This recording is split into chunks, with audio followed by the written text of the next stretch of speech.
चौथे अध्याय में श्री कृष्ण अर्जुन को दिए जा रहे दिव्य ज्ञान के आदिकालीन उद्गम को प्रकट करते हुए उसमें उसके विश्वास को पुष्ट करते हैं। वे बताते हैं कि यह वही शाश्वत ज्ञान है जिसका उपदेश उन्होंने आरंभ में सर्वप्रथम सूर्यदेव को दिया था और फिर परंपरागत पद्धति से यह ज्ञान निरंतर राजर्षियों तक पहुंचा। अब वे अर्जुन, जो उनका प्रिय मित्र और परम भक्त है, के सम्मुख इस दिव्य ज्ञान को प्रकट कर रहे हैं। तब अर्जुन प्रश्न करता है कि वे श्री कृष्ण जो वर्तमान में उसके सम्मुख खड़े हैं, वे इस ज्ञान का उपदेश युगों पूर्व सूर्यदेव को कैसे दे सके। इसके प्रत्युत्तर में श्री कृष्ण अपने अवतारों का रहस्य प्रकट करते हैं। वे बताते हैं कि भगवान अजन्मा और सनातन हैं, फिर भी वे अपनी योगमाया शक्ति द्वारा धर्म की स्थापना के लिए पृथ्वी पर प्रकट होते हैं, लेकिन उनके जन्म और कर्म दिव्य होते हैं और वे भौतिक विकारों से दूषित नहीं हो सकते। जो इस रहस्य को जानते हैं, वे अगाध श्रद्धा के साथ उनकी भक्ति में तल्लीन रहते हैं और उन्हें प्राप्त कर फिर इस संसार में पुनः जन्म नहीं लेते। इसके पश्चात इस अध्याय में कर्म की प्रकृति का व्याख्यान किया गया है और कर्म, अकर्मण्यता तथा वर्जित कर्म से संबंधित 3 सिद्धांतों पर चर्चा की गई है। इनसे विदित होता है कि कर्मयोगी अनेक प्रकार के सांसारिक दायित्वों का निर्वहन करते हुए अकर्मा की अवस्था प्राप्त कर लेते हैं और इसलिए वे कार्मिक प्रतिक्रियाओं में नहीं फंसते।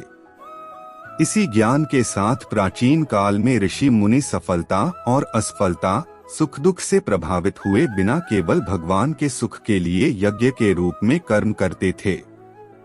यज्ञ कई प्रकार के होते हैं और इनमें से कई यज्ञों का उल्लेख यहाँ किया गया है। जब यज्ञ पूर्ण समर्पण की भावना से संपन्न किए जाते हैं, तब इनके अवशेष अमृत के समान बन जाते हैं। ऐसे अमृत का पान करने से साधक के भीतर की अशुद्धता समाप्त हो जाती है। इसलिए यज्ञों का अनुष्ठान पूर्ण निष्ठा और ज्ञान के साथ करना चाहिए। ज्ञान रूपी नौका की सहायता से महापापी भी संसार रूपी कष्टों के सागर को सरलता से पार कर लेता है।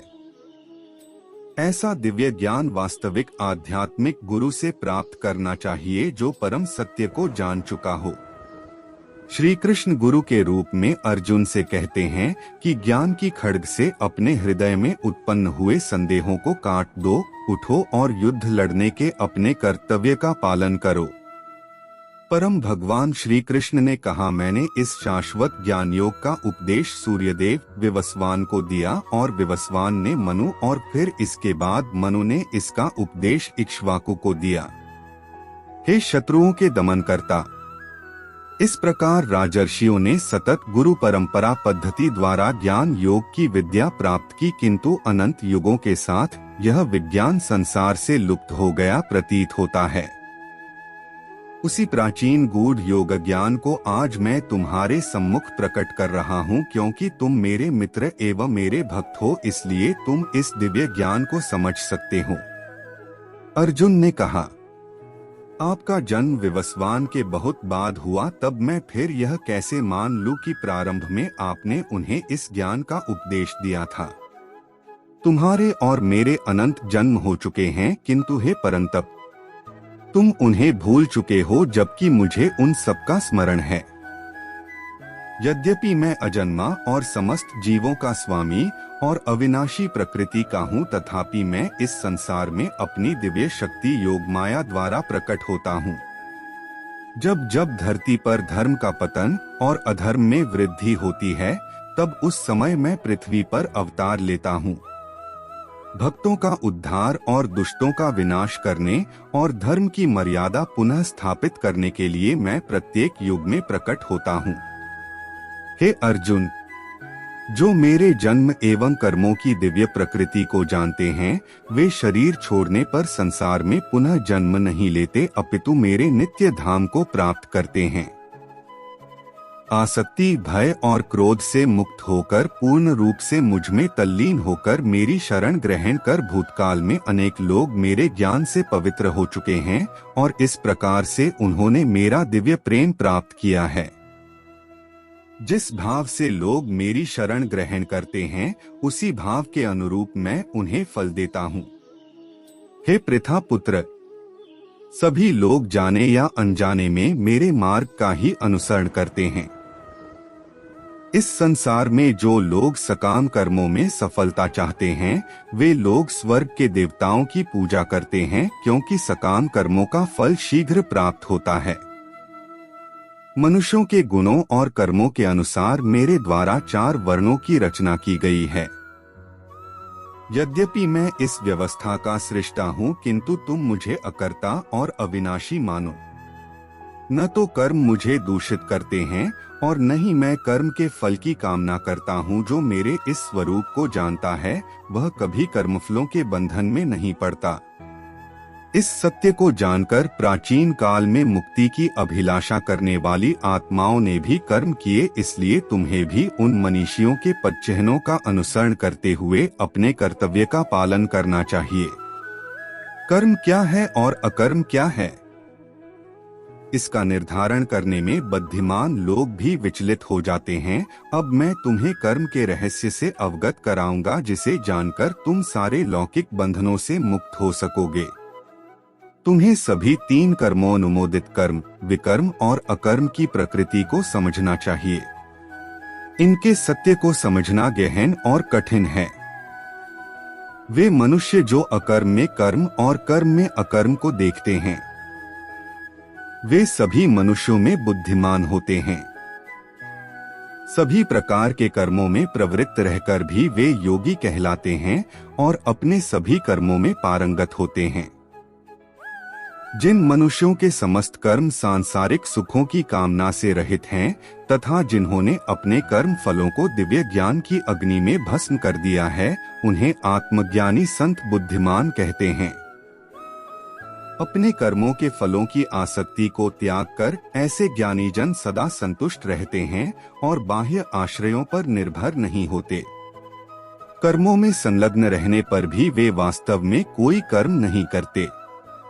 ऐसे ज्ञानी जन फल की आकांक्षाओं और स्वामित्व की भावना से मुक्त होकर अपने मन और बुद्धि को संयमित रखते हैं और शरीर से कर्म करते हुए भी कोई पाप अर्जित नहीं करते।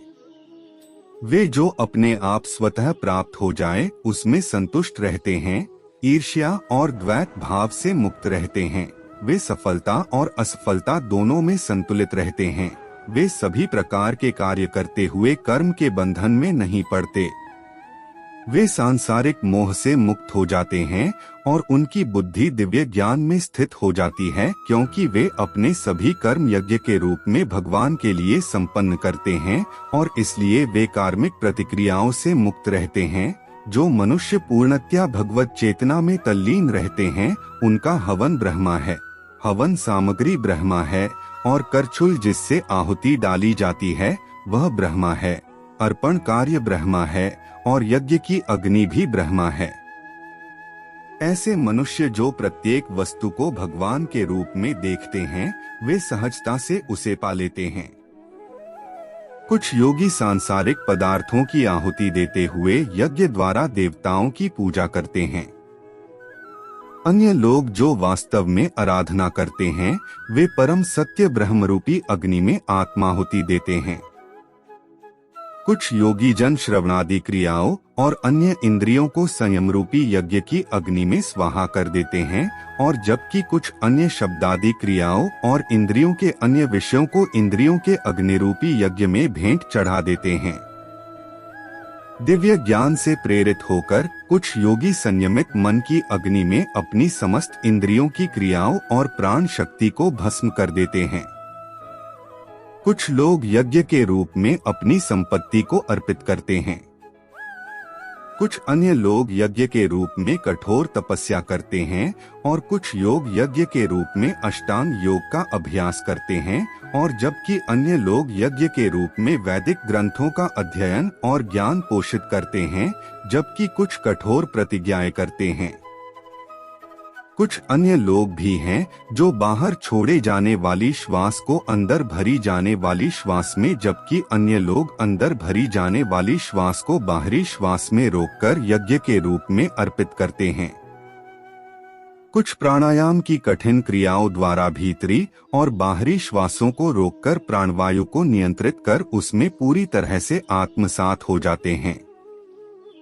कुछ योगी जन अल्प भोजन कर श्वासों को यज्ञ के रूप में प्राण शक्ति में अर्पित कर देते हैं। सब प्रकार के यज्ञों को संपन्न करने के परिणामस्वरूप योग साधक अपनी अशुद्धता को शुद्ध करते हैं।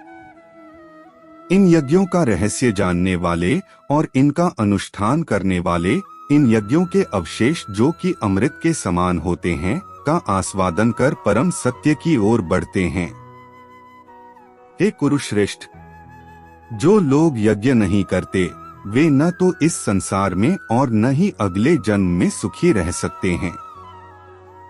विभिन्न प्रकार के इन सभी यज्ञों का वर्णन वेदों में किया गया है और इन्हें विभिन्न कर्मों की उत्पत्ति का रूप मानो। यह ज्ञान तुम्हें माया के बंधन से मुक्त करेगा। हे शत्रुओं के दमन करता, ज्ञान युक्त होकर किया गया यज्ञ किसी प्रकार के भौतिक या द्रव्य यज्ञ से श्रेष्ठ है। हे पार्थ, अंततः सभी यज्ञों की पराकाष्ठा दिव्य ज्ञान में होती है। आध्यात्मिक गुरु के पास जाकर सत्य को जानो। विनम्र होकर उनसे ज्ञान प्राप्त करने की जिज्ञासा प्रकट करते हुए ज्ञान प्राप्त करो और उनकी सेवा करो। ऐसा सिद्ध संत तुम्हें दिव्य ज्ञान प्रदान कर सकता है क्योंकि वह परम सत्य की अनुभूति कर चुका होता है। इस मार्ग का अनुसरण कर और गुरु से ज्ञानावस्था प्राप्त करने पर हे अर्जुन, तुम कभी मोह में नहीं पड़ोगे क्योंकि इस ज्ञान के प्रकाश में तुम यह देख सकोगे कि सभी जीव परमात्मा का अंश हैं और वे सब मुझ में स्थित हैं। जिन्हें समस्त पापों का महापापी समझा जाता है वे भी दिव्य ज्ञान की नौका में बैठकर संसार रूपी सागर को पार करने में समर्थ हो सकते हैं। जिस प्रकार प्रज्वलित अग्नि लकड़ी को स्वाहा कर देती है उसी प्रकार से हे अर्जुन, ज्ञान रूपी अग्नि भौतिक कर्मों से प्राप्त होने वाले समस्त फलों को भस्म कर देती है। इस संसार में दिव्य ज्ञान के समान कुछ भी शुद्ध नहीं है। जो मनुष्य दीर्घकालीन योग के अभ्यास द्वारा मन को शुद्ध कर लेता है वह उचित समय पर हृदय में इस ज्ञान का आस्वादन करता है। वे जिनकी श्रद्धा अगाध है और जिन्होंने अपने मन और इंद्रियों पर नियंत्रण कर लिया है वे दिव्य ज्ञान प्राप्त कर लेते हैं। इस दिव्य ज्ञान के द्वारा वे शीघ्र ही कभी न समाप्त होने वाली परम शांति को प्राप्त कर लेते हैं। किंतु जिन अज्ञानी लोगों में न तो श्रद्धा और न ही ज्ञान है और जो संदेहास्पद प्रकृति के होते हैं उनका पतन होता है। संदेहास्पद जीवात्मा के लिए न तो इस लोक में और न ही परलोक में कोई सुख है। हे अर्जुन, कर्म उन लोगों को बंधन में नहीं डाल सकते जिन्होंने योग की अग्नि में कर्मों को विनष्ट कर दिया है और ज्ञान द्वारा जिनके समस्त संशय दूर हो चुके हैं वे वास्तव में आत्मज्ञान में स्थित हो जाते हैं।